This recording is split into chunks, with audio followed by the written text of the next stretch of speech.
Muy buenas a todos. Hoy vamos a sumergirnos en un documento que a primera vista podría parecer, no sé, casi rutinario, pero que en realidad podría, dinamitar el orden geopolítico tal y como lo conocemos. Tenemos sobre la mesa la nueva estrategia de seguridad nacional de una posible futura administración Trump. Son 33 páginas y, claro, al abrirlo, una espera leer sobre los sospechosos habituales. China, quizá, Rusia. El terrorismo, lo de siempre. Exacto. Pero la sorpresa es mayúscula. El documento identifica a otro actor como el principal desafío para Estados Unidos. Y es Europa. Y es fundamental entender una cosa. Esto no es un artículo de opinión, ni un discurso de campaña. La Estrategia de Seguridad Nacional es el documento marco, el que obliga a todos los departamentos del gobierno, Estado, Defensa, Tesoro, a alinear sus prioridades. ¿Y sus presupuestos? ¿Es la doctrina oficial? Vamos. Es, en esencia, la doctrina, la hoja de ruta que define la política exterior durante 4 años. Si lo dice aquí, va en serio. Desde luego. Por eso, el objetivo de nuestra conversación hoy es desgranar esta estrategia para entender la lógica que hay detrás de este giro tan radical. ¿Por qué Europa pasa de ser el principal aliado a ser el principal problema? ¿Qué diagnóstico tan catastrófico se hace? Y sobre todo, ¿qué planea hacer Estados Unidos para solucionarlo? Que no planea quedarse de brazos cruzados, eso seguro. Para nada. A ver, el primer pilar de esta nueva doctrina es un cambio de foco geográfico que lo condiciona absolutamente todo. El documento renuncia de manera explícita al papel de gendarme mundial para centrarse casi en exclusiva en poner orden en el hemisferio occidental. Hay una frase que es una declaración de principios. Sí. Los asuntos de otros países solo nos interesan si sus acciones amenazan directamente nuestros intereses. Se acabó. Y lo interesante es que no lo presentan como una idea nueva, sino como la recuperación de un concepto histórico muy potente, la doctrina Monroe, de 1823. Casi nada. La idea original del presidente Monroe era muy simple. América para los americanos. O sea, Estados Unidos no iba a tolerar ninguna injerencia de potencias europeas en su continente. Al revivir esto casi 200 años después, el mensaje es clarísimo. La prioridad absoluta, casi única, vuelve a ser el control de su patio trasero. O sea que no es solo un no nos metemos en los asuntos de los demás. No, ¿qué va? Es más bien un que nadie se meta en los nuestros. Es esa la idea. Precisamente. Es una reafirmación de su esfera de influencia. Y el documento es muy concreto sobre los objetivos en esa esfera. Primero, combatir la migración ilegal y los cárteles de la droga. Se consideran amenazas directas a la seguridad nacional. Vale. Y segundo, y esto es clave, lograr una posición dominante en el hemisferio para contrarrestar la influencia de potencias externas. Y tienen un nombre en mente: China. Claro, la presencia china en Latinoamérica ha crecido de forma exponencial, controlando puertos, financiando infraestructuras.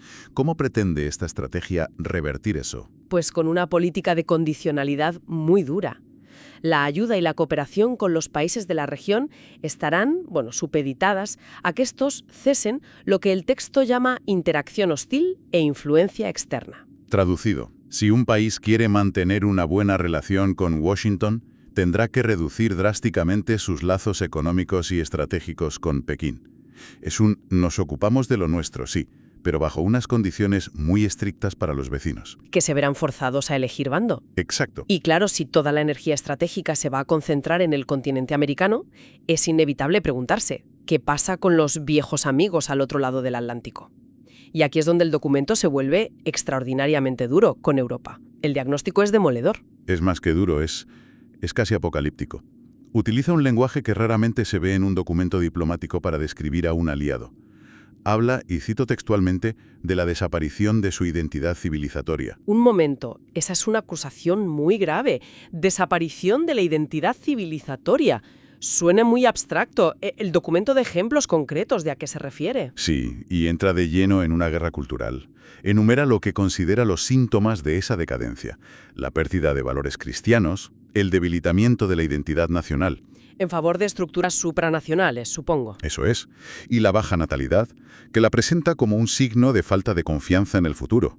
Apunta directamente a la Unión Europea como la culpable de acelerar este proceso. Y menciona políticas específicas de la UE. Sí, dos en concreto. La política migratoria común, que la describe como una amenaza a la cohesión, y lo que llama censura de la expresión. Pero la acusación más explosiva es otra. Afirma que los gobiernos europeos están llevando a cabo una represión de la oposición política. Espera. Está acusando formalmente a los gobiernos de la UE, aliados de Estados Unidos, de ser antidemocráticos, de reprimir a sus opositores. Y dice a qué oposición se refiere. Lo especifica. Se refiere a los partidos de derecha, a menudo calificados como prorrusos. La estrategia argumenta que, con la excusa de combatir la desinformación y la influencia de Moscú, los gobiernos europeos están en realidad pisoteando los principios básicos de la democracia para reprimir a la oposición. Vaya tela. Es una afirmación de una gravedad enorme. Esa retórica me suena muchísimo. Gobiernos que no representan a su pueblo, élites que silencian a la disidencia. Es casi palabra por palabra el argumentario que utiliza el Kremlin. No es una interpretación tuya, la alineación es explícita y es uno de los puntos más polémicos del texto. De hecho, el documento va un paso más allá y llega a afirmar que la mayoría europea quiere la paz, pero ese deseo no se refleja en la política. ¿Y por qué? En gran parte porque sus gobiernos socavan los procesos democráticos. La implicación es brutal. Está diciendo que los líderes de Alemania, Francia o España son ilegítimos. Y que actúan en contra de la voluntad de sus ciudadanos, que supuestamente querrían una relación mucho más amistosa con Rusia. Vale, el diagnóstico es el de una Europa decadente, ilegítima y antidemocrática. Siendo así, lo lógico, desde una perspectiva aislacionista, sería decir, pues allá vosotros con vuestros problemas. Nos lavamos las manos. Exacto. Pero la estrategia propone algo muy distinto, ¿verdad? Completamente distinto. No propone el abandono, sino la intervención. El documento afirma que Estados Unidos tiene el deber de intervenir y guiar a los europeos por el camino correcto. Guiarlos. La misión que se autoimpone es, literalmente, ayudar a Europa a corregir su trayectoria. Es un lenguaje increíblemente paternalista. ¿Y cómo se supone que van a guiarlos? ¿Cuál es el primer paso en esa reeducación forzosa? El primer paso, y el más importante, es redefinir la relación de Europa con Rusia. El texto expresa una especie de sorpresa fingida por el hecho de que las relaciones se hayan deteriorado tanto tras la invasión de Ucrania. Como si el motivo no fuera evidente. Exacto. Y a partir de ahí propone la solución. Hay una frase que es la clave de todo. A ver, dispara. Gestionar las relaciones de Europa con la Federación Rusa requerirá la participación diplomática estadounidense para restablecer la estabilidad estratégica. Un momento. Que procese esto. Estoy leyendo bien entre líneas.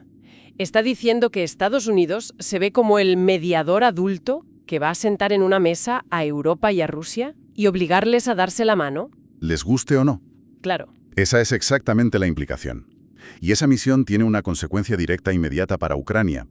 La estrategia considera que los europeos tienen expectativas poco realistas sobre una victoria militar ucraniana. ¿Y por tanto? Por tanto, el interés prioritario de Estados Unidos ya no es asegurar la derrota de Rusia, sino lograr un rápido cese de las hostilidades. El objetivo es estabilizar las economías europeas y, sobre todo, normalizar las relaciones con Moscú. Y al leer esa sección, me he fijado en un detalle del lenguaje. Parece pequeño, pero me ha puesto los pelos de punta. Habla de asegurar la supervivencia de Ucrania como un Estado viable. La fórmula clásica siempre ha sido un Estado soberano e independiente. Esta omisión es deliberada. En este tipo de documentos nada es casual. Esa omisión es la clave de todo el planteamiento. Un Estado viable es un término deliberadamente ambiguo. Puede ser un Estado neutralizado, con soberanía limitada. O que ha tenido que aceptar cesiones territoriales. Claro, abre la puerta a una paz negociada en términos muy favorables a Rusia, porque la integridad territorial y la soberanía plena de Ucrania se vuelven secundarias frente al objetivo superior. Que es restablecer la estabilidad estratégica con Moscú. Exacto. Y si el objetivo principal es apaciguar a Rusia para estabilizar Europa, el siguiente paso lógico en el tablero de ajedrez es la OTAN. Por supuesto, y el documento lo aborda sin rodeos. Uno de los objetivos explícitos es poner fin y prevenir la percepción de la OTAN como una alianza en constante expansión. El razonamiento es Que la ampliación de la OTAN hacia el este pone nerviosos a los rusos y es una fuente de inestabilidad. Así que, para calmar a Moscú, hay que echar el freno y cerrar la puerta a futuras adhesiones. Pero aquí hay una contradicción que me parece gigantesca.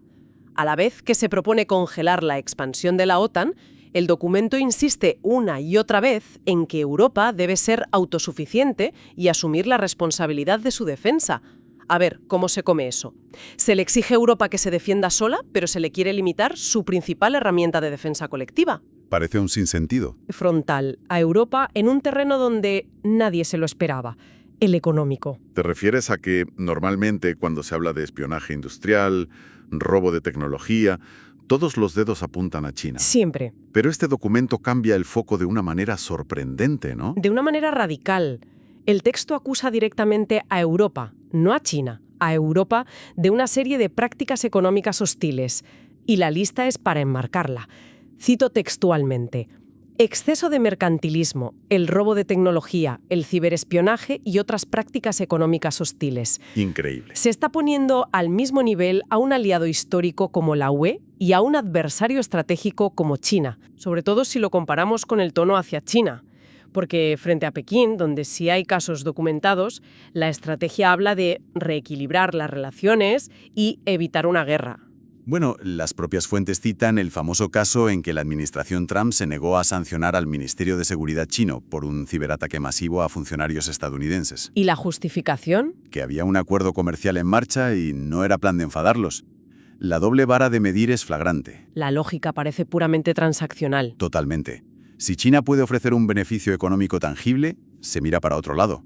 A Europa, en cambio, se la presenta como un competidor tramposo. Y sobre Taiwán, por cierto. Ahí se mantiene la política tradicional, la ambigüedad estratégica de no apoyar cambios unilaterales. Pero está claro que el verdadero foco de la hostilidad económica se desplaza de Asia a Europa. A ver, si intentamos juntar todas las piezas de este puzzle, tenemos a un Estados Unidos que se repliega sobre sí mismo, que se encierra en su continente. Renunciando a su rol global. Y desde esa nueva fortaleza mira a su aliado de toda la vida, Europa, no con amistad, sino con una mezcla de desprecio ¿Y hostilidad? y paternalismo, sí. La ve como un continente fallido, decadente, al que hay que reeducar y forzar a hacer las paces con Rusia. Incluso a costa de dinamitar la arquitectura de seguridad de los últimos 75 años. Es una descripción muy precisa del cambio de paradigma. Se pasa de una alianza de valores a una relación puramente transaccional y jerárquica. Donde Estados Unidos es el tutor. Y Europa el alumno problemático que necesita ser disciplinado. Y esto nos devuelve a esa contradicción fundamental que mencionabas antes, y que creo que es la clave para entender las implicaciones de todo esto. Adelante.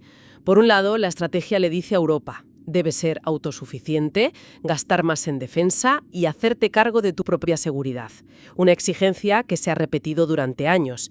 Sí, pero simultáneamente le dice: y para lograrlo vamos a limitar tu principal herramienta de defensa colectiva, la OTAN, porque su expansión molesta a Rusia. Las dos ideas son un choque de trenes. Chocan frontalmente. Y esto nos deja con una pregunta final, una reflexión para la que el documento no ofrece ninguna respuesta. ¿Cuál es? La pregunta es: ¿qué significa realmente una Europa autosuficiente en un escenario donde su principal alianza de seguridad se está rediseñando deliberadamente, no para fortalecerla, sino para apaciguar a un adversario como Rusia? ¿Es esa autosuficiencia realmente posible? ¿O es una contradicción en sí misma que en la práctica está diseñada para dejar a Europa más fragmentada y vulnerable?